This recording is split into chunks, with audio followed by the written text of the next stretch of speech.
So I'd like to introduce Professor Peter Shergold, AC.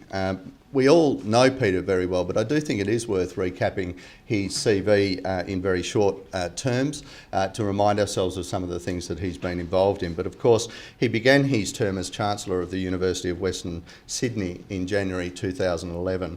His academic credentials include a Bachelor of Arts Honours First Class in Politics and American Studies from the University of Hull and an MA in History from the University of Illinois at Chicago Circle. He has a PhD in economics from London School of Economics, so well credentialed on the academic side. Following a distinguished academic career, Peter also served in the Australian Public Service, as we all know, and for 2 decades worked his way up to become the Secretary of the Department of Prime Minister and Cabinet, of course, from which 2003 to 2008 he had great influence on a number of areas, including that relating to the social sector in Australia. From 2008 to 2012, of course, Peter established and was the first Chief Executive Officer for the Centre of Social Impact, which of course has had an incredible role and expansion around the country. It's had an incredible impact itself in terms of us getting focused on outcomes and impacts as opposed to simply talking the rhetoric, and I think that's been a very important starter for many organisations involved in not-for-profit research and not-for-profit development. And then, of course, in 2011, Peter assisted the West Australian Government, so that the piece that I will be talking about in terms of my paper a little later on today, assisted the West Australian Government in the development of the Delivering Community Services in Partnership policy. And I think that partnership policy is a really interesting example of what has come later in other states around Australia, but also as a bit of a test case in terms of the capacity of partnerships between two intertwined and really important sectors in terms of our community. Friends, I'd like to introduce Professor Peter Shergold. Peter. Well, thank you, David. I am so pleased to be here. I too acknowledge that we meet on Aboriginal land, but more importantly, I acknowledge my part in helping to design and deliver programs over many years in the public service that did so little to address the gap of disadvantage that still exists. It was great to listen to Natalie and Simon last night and tell their story. Wonderful to be introduced by David, who has done so much in Western Australia in terms of working with the not-for-profit sector. Wonderful to look around the room and see Ursula and Cassandra and Paul and etc. People who I've had a chance to argue with and work with in the past. And thank you particularly, John, not just for the wonderful organisation of this conference, but presenting the early morning ethics test of whether we should bring our coffee in here or not. I've been asked to contextualise cross-sector working. That is, the public, community and private sectors working together to design and deliver the goals of government. The rhetoric of cross-sectoral collaboration is sometimes presented today, I do it myself, as network governance. It's marked not just by the commissioning of third-party agents to implement contestable service delivery to citizens, but also marked by co-production of policies and the manner in which they are delivered as programs. And this depends not on improving contract management, but on relationship management, building over time mutual respect and trust between partners. I hope you know that this is not a sudden epiphany for me. It is part of my personal journey. It's been a pretty long perambulation marked by the twists and turns of opportunity and serendipity. It began actually before I joined the APS in the late 1980s, when, as an academic, I undertook a report for the Department of Immigration. And it was a report that I based on focus group discussions with ethnic communities. And its title was in its message. The report I handed to government was, "Why don't they ask us? We're not dumb." and it argued that refugee and migrant organisations should be given the opportunity to contribute to the design of settlement services and programs that they received. Ironically, what I discovered was that what they wanted for themselves, a typewriter, a Gestetner printing machine, a community room in which to meet, were often far more concrete and far less expensive than what governments were delivering to them. There was a difference between what people wanted for themselves and what governments wanted to do to them and for them. And that has remained with me ever since. I suppose, kept that faith in community organisations and individual capacities through the 20 years that I did spend as an Australian public servant, from the days of the Office of Multicultural Affairs and ATSIC through to PM&C. And it inspired me, I remember, when I was given responsibility for the oversight of the first major Commonwealth experiment in outsourcing and contract management, which was, of course, Job Network in the mid-1990s. Because in the Department of Employment and Workplace Relations, I lived the language of benchmarking and market testing, although I never, I have to say, subscribed to the ludicrous nature of the Yellow Pages test. But I was excited by the concept then of alternative providers offering users choice. And those views, which were often poorly formed and yes, sometimes compromised, have stayed with me through my departure from the APS in February 2008, when I left to establish the Centre for Social Impact at UNSW.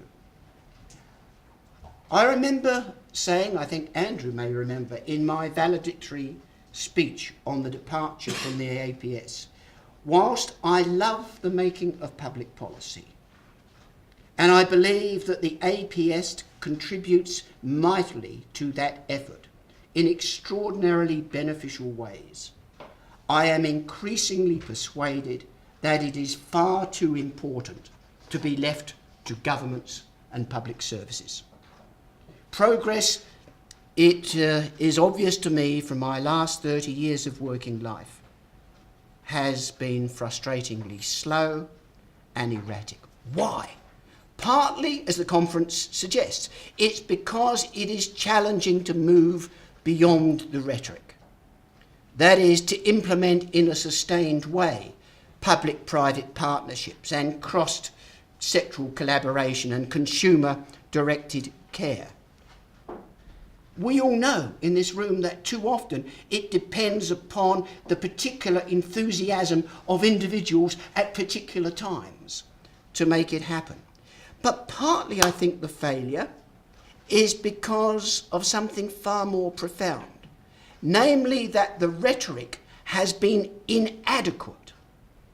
It's sold short the potential of cross-sectoral working, the potential to transform the participatory nature of democratic governance.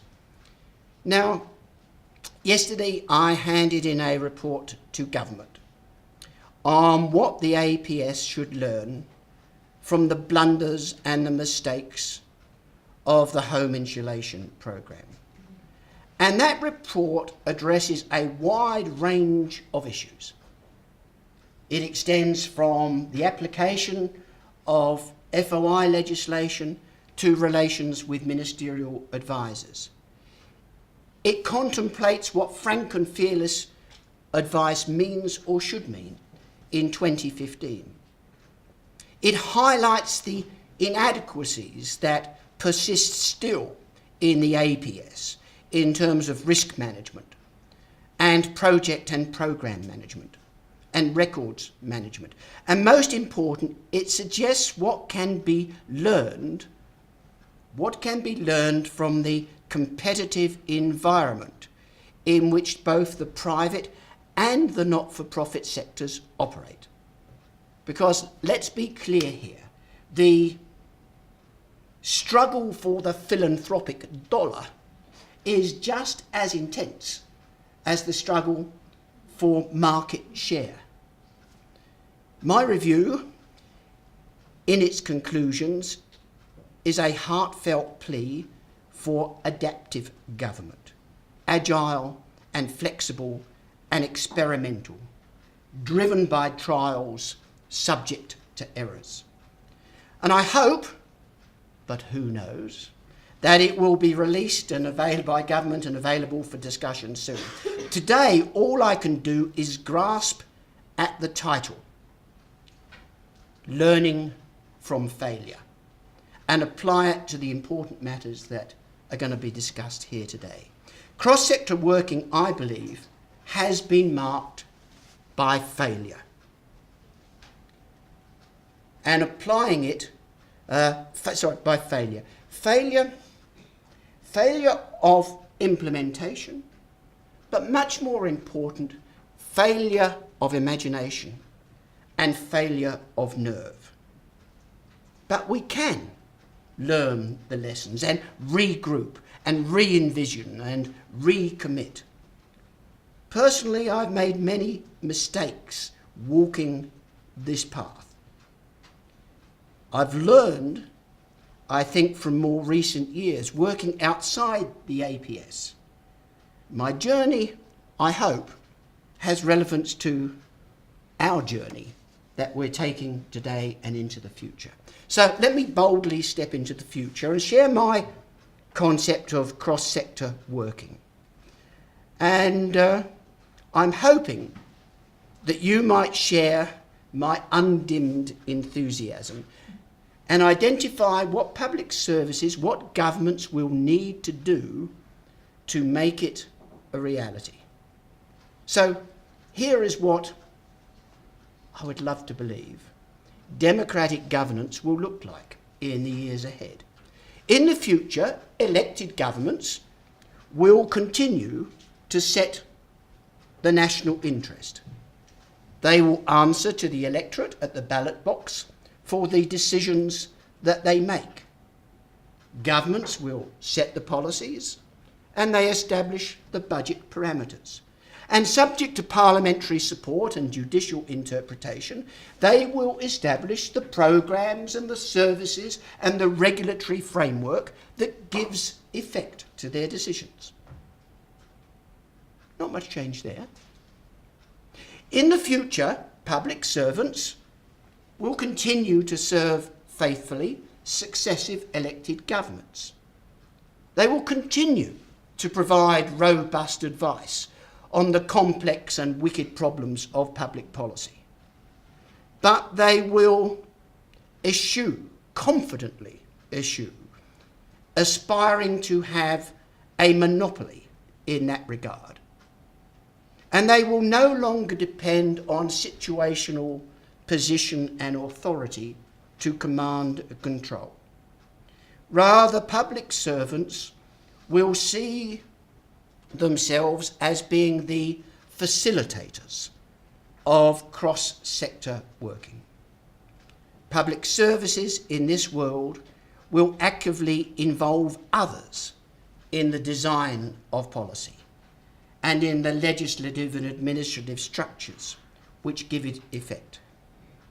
Public services in this world will welcome businesses and social enterprises and universities, not just in delivering, but even in funding programs and services. And of course, one of the things that I've been most engaged in, driven in part by Cassandra's initial interest, is the development of social benefit bonds in New South Wales. In the future, commissioned organisations, particularly but not exclusively not-for-profits, will be seen not as the agents of government, but actually partners in government. public servants in this future world will see themselves as creating and maintaining a public economy in which citizens are offered choice in government services because implementation has become contestable, and in which ambition of public servants extends beyond customer service and actually sees that customers or consumers are citizens. Citizens able, collectively and individually, to control their own care and the form and the services that they need to address their need. And that the services will be delivered flexibly, tailored to place, tailored to community, tailored to individual circumstance.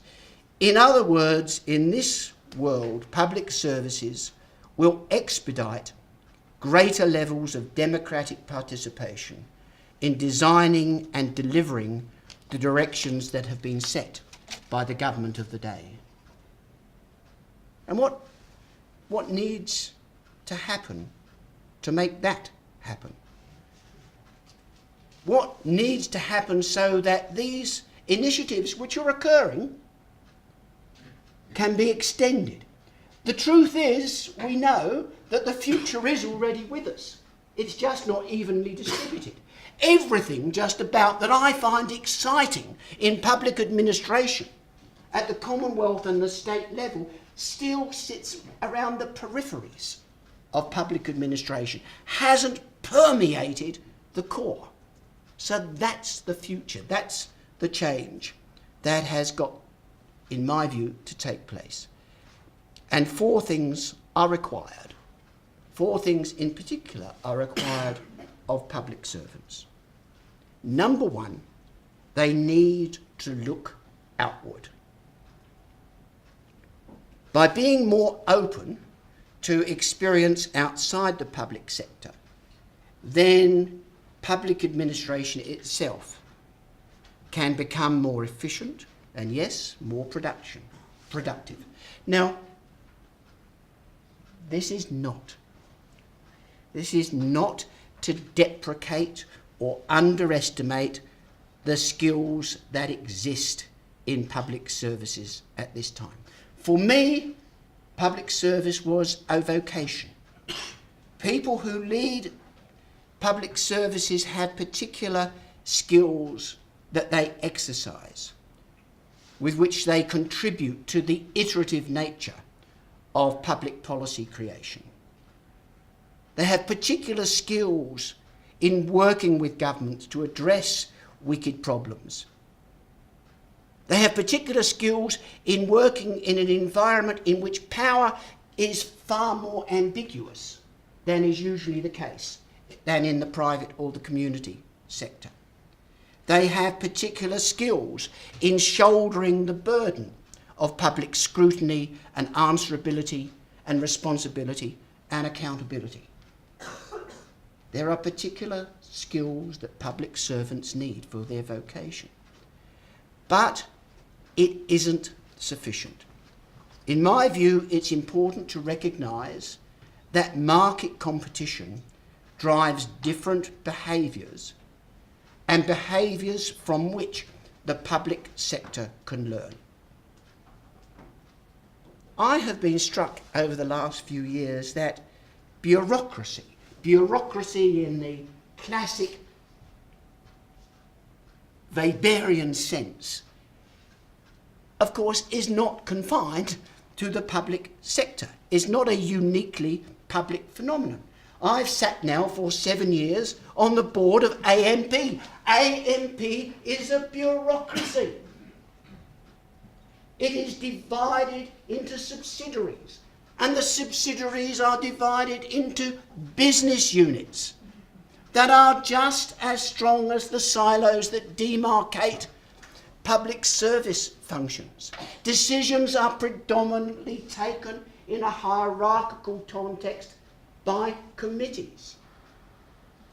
So why is AMP, for example, or Rio Tinto or CBA different from a Department of State? Why is the Salvation Army, another bureaucracy, or Mission Australia, another bureaucracy, different from a Department of State?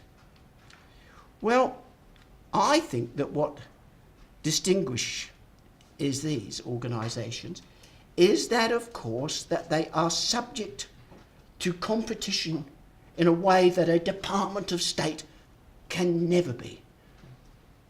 They may be bureaucracies, but if they act as we imagine bureaucracies, they will fail, and we know many do. Many of the household names of the past exist no more because they weren't effective in responding to competitive environment. Competition, contestability changes bureaucratic behaviour. Whether it's private sector, for-profit bureaucracies or community, not-for-profit bureaucracies, they always face disruptive innovation. They know there are new products, there are new services, there are new distribution channels, there are new customer expectations, there are new donor expectations, there are new companies and new enterprises. It is a different world. And so out of that comes different sorts of behaviours, not to replace public service behaviours, but to complement public service behaviours. They place a much greater emphasis, not surprisingly, on positively assessing an appetite for risk. Rarely done at this stage in the public sector. Much greater emphasis on effective project and programme management. Much more, in my terms, structured entrepreneurship.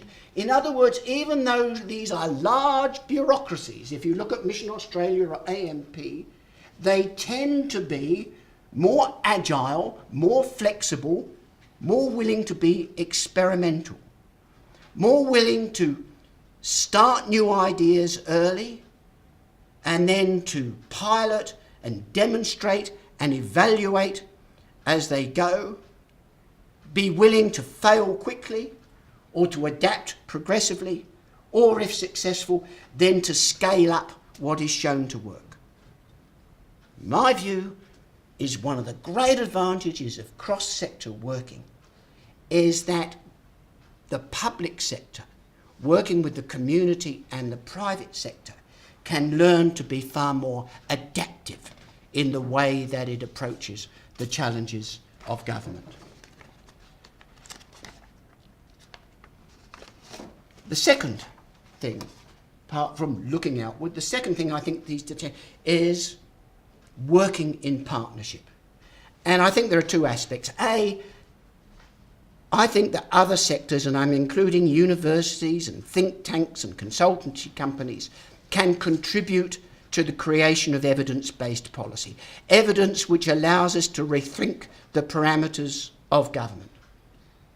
You know, as an Australian, I've got pretty used, up until last weekend, to seeing ourselves defeated at rugby by the All Blacks. I am getting increasingly pissed off at recognising that just about in every test of public administration, the New Zealanders are walloping any public administration here in Australia. And this is a classic example where the New Zealand government actually selects a Sydney consultancy company to do one of the most perceptive pieces of work for government in order to examine a social investment approach to welfare. In my view, this has been quite transformative in terms of government and of public administration. Instead of seeing welfare as expenditure, they perceive it as investment because they are able to measure the costs of not intervening, and they are able to measure the benefits of a variety of ways of intervening in support of the more disadvantaged. It allows welfare intervention to be assessed on the basis of both financial and social returns on their investment. I'm delighted to say that as of a few weeks ago, New South Wales has now decided with the Baird government to go down a similar approach. So what it's going to do is to look at all those who have been through out-of-home care and have gone into adulthood since 1996 and trace the pathways of those people and found out what have been the costs of not intervening and what have been the primary benefits of intervening, which interventions have worked. A quite different way of collecting the evidence which will allow us to transform, in my view, public administration. Would that there was more of that going on.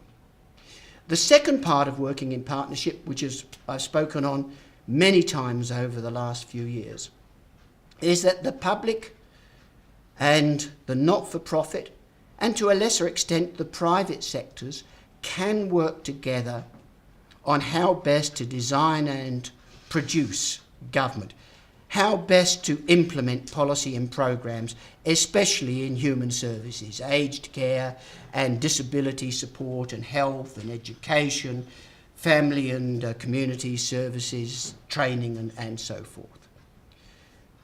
For example, treating community organisations not just as contracted providers of government-funded human services, not just treating them as third-party agents, but seeing them as these organisations as genuine partners, learning from their first-hand, front-line experience, and very often the entrepreneurial ways that they have responded to that experience.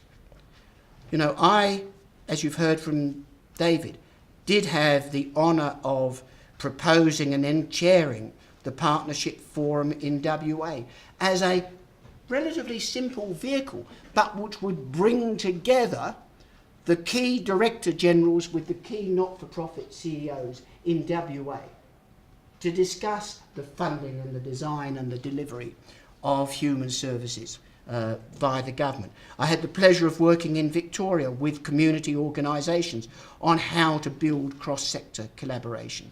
In essence, it requires governments and public services to allow community organisations to deliver their programs in their ways based upon agreed performance-based outcomes. More boldly, it should allow those community organisations to shoulder the risk and even raise the funds from private investors, which is in effect what's happening with social benefit bonds. The two first bonds that are in operation there, run by the Benevolent Society and Uniting Care. These are both organisations, lots of experience of working with governments under contract to deliver government agencies. What's now different is they have a contract with government to deliver negotiated outcomes and, if successful, to gain the financial benefits from their investors for doing that. But they're not delivering the government programs of New South Wales government. They're delivering their programs at their risk and their funding in order to contribute to public purpose. Quite different way of operating. Third thing that needs to happen is we need to empower citizens. Too much of our government over the last two generations has been providing financial assistance to citizens in need. We've provided payments and concessions and subsidies and services, but in ways that continue to treat those who are assisted as recipients and dependents and cases to be managed. Not surprisingly, why would we think it's going to be different? They learn helplessness. They feel marginalised. It's time to move from sit-down money to allowing citizens to take control and support them to take control of their own lives.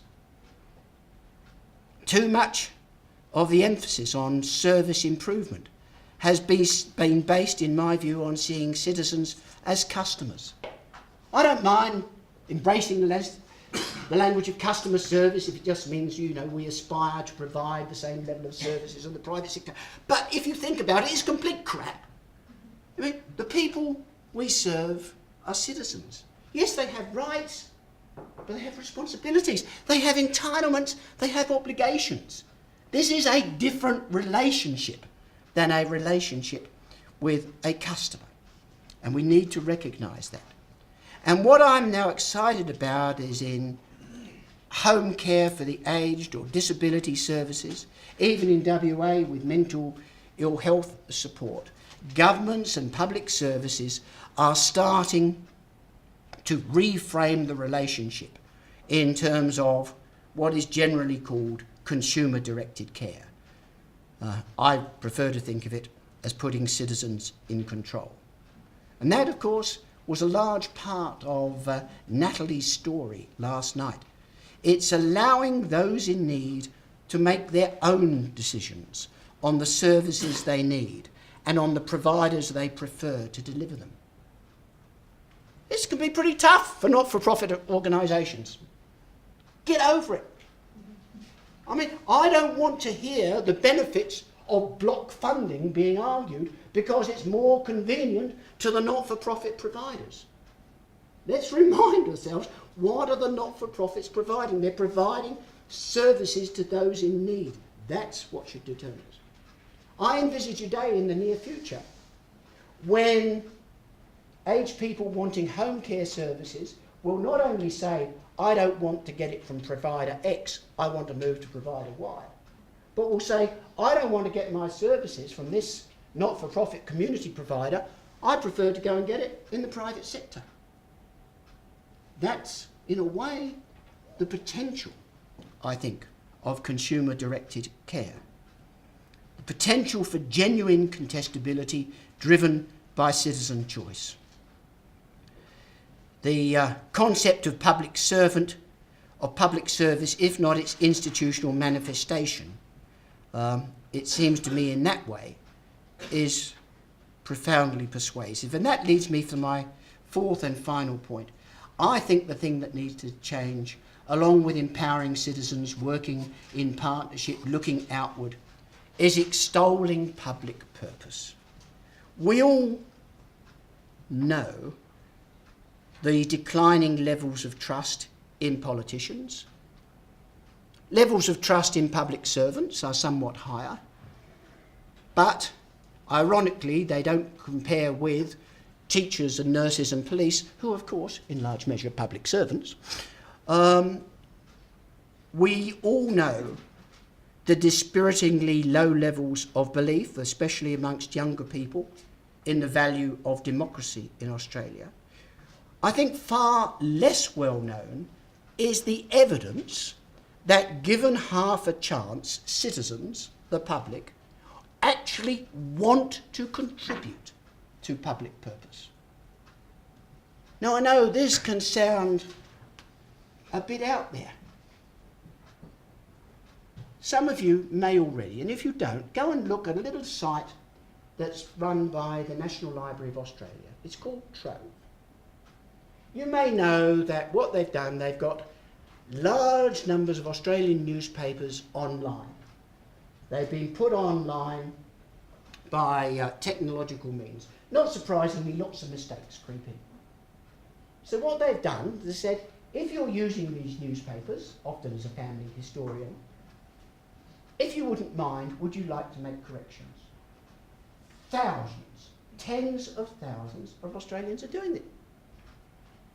I worked out that if the librarians at the NLA had to do it, they'd be paying about between $10 and $15 million a year for this service. People do it because they want to do it.